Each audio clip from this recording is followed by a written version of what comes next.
Theodore Roosevelt. He was a man of prodigious talents, enough interests for 20 people, and unbridled energy. His accomplishments fill the history books, and yet one thing stands out above the rest. He said it himself later in life in a letter to a grown son.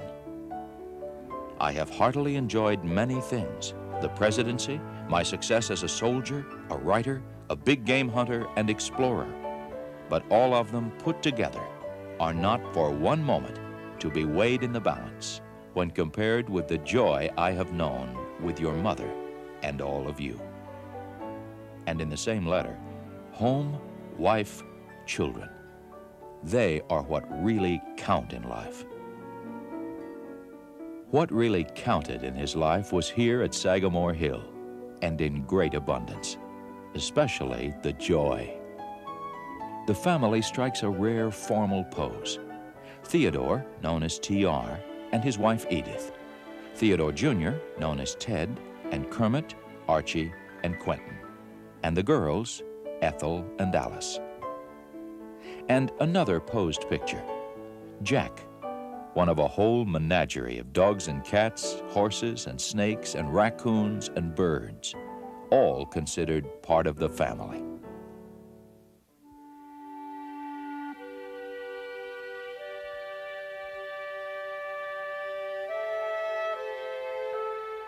The Roosevelt Family Album. Some faded images, some strong memories of a fascinating family. But some old pictures can be misleading. They don't quite tell the whole story. The family did stand still and pose once in a while. And Sagamore Hill was peaceful and restful once in a while, but not very often.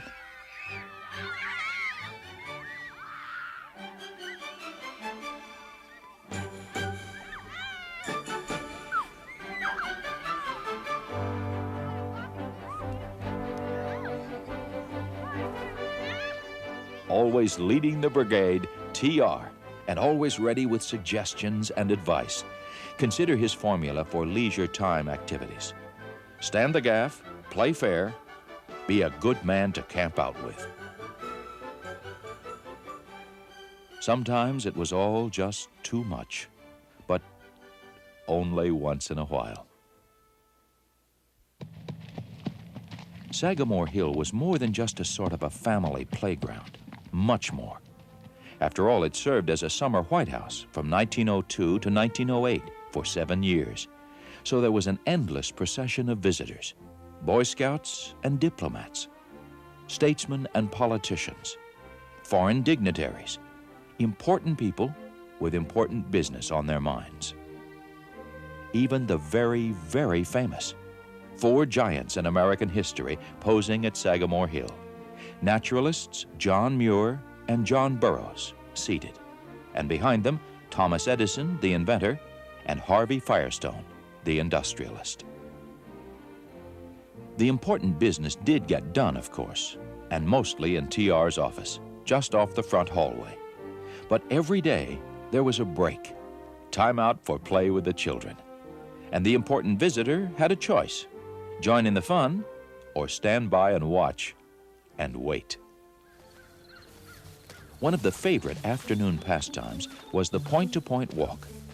One would hike from point A to point B, and if there were any obstacles in the way, and there always were, one would go over them, or under them, or through them, but never around them. That didn't match the Roosevelt idea of fun. There was swimming and rowing, and the most fun of all, playing in the barn behind the house, a kind of rough-and-tumble hide-and-seek. And always, T.R. led the game. The noise began early in the morning when T.R., the first up, would boom up for the children to come down. Some would come sliding down the banister, and others would come bouncing down the stairs, all ready for another day. One room in the house was off-limits for the uninvited, the gun room. This was T.R.'s private preserve, a place where he could sit and read, enjoy the mementos of his travels. But every place else was fair game for fun and games.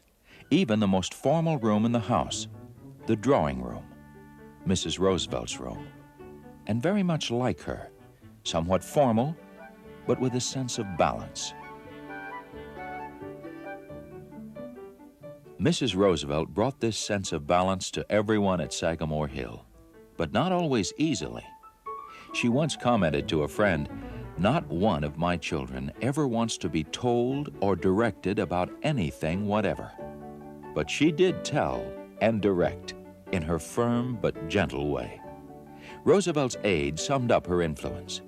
She really constitutes the atmosphere of the house, a sort of feminine luminiferous ether pervading everything and everybody. The problem was there were so many of them to influence. Not just immediate family, but scores of neighborhood children and dozens of visiting relatives. Most likely a Sunday afternoon. The Roosevelt cousins all line up, posing for just a moment before marching off to something or other. And always at the center, T.R. Others knew him as president or statesman or politician, but here at Sagamore Hill, he was simply father. Alice remembered he was an incredible man and great fun. There are two things I want you to make up your minds to do. First, that you are going to have a good time as long as you live. I have no use for a sour-faced man. But the idea of fun was coupled with something else. And next, that you are going to do something worthwhile, that you are going to work hard and do the things you set out to do. And they did. They're all gone now, the children, father, mother. Their accomplishments and exploits, their problems fill the history books. And the memories fill this place.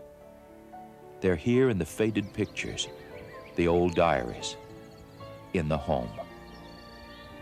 They're out there on the broad porch with its rocking chairs, looking down to Cooper's Bluff and the water.